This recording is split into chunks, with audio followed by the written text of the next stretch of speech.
મુશ્કેલ સમયમાં પણ ધીરજ અને મજબૂતાઈથી અડીખમ રહેલા અદાણી જૂથના ચેરમેન ગૌતમ અદાણીના પુત્ર કરણ અદાણીએ કરી છે પ્રશંસા।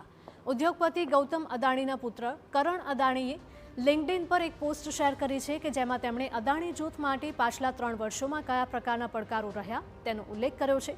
આ પોસ્ટમાં હિન્ડનબર્ગની રિપોર્ટ અને અમેરિકન ન્યાય વિભાગની કાર્યવાહી પણ શામેલ હતી કે જેને આ ઓગસ્ટ મહિનામાં જ રદ કરવામાં આવી છે।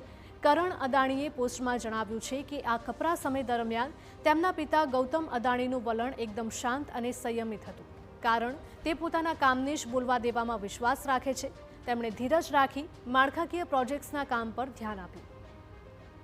આપને જણાવી દઈએ કે 19 ઓગસ્ટના રોજ ગૌતમ અદાણીએ સપરિવાર મહુડીમાં ઘંટાકર્ણ મહાવીરના દર્શન કર્યા હતા અને તે દરમિયાન જ કરણ અદાણી દ્વારા આ પોસ્ટ કરવામાં આવી હતી।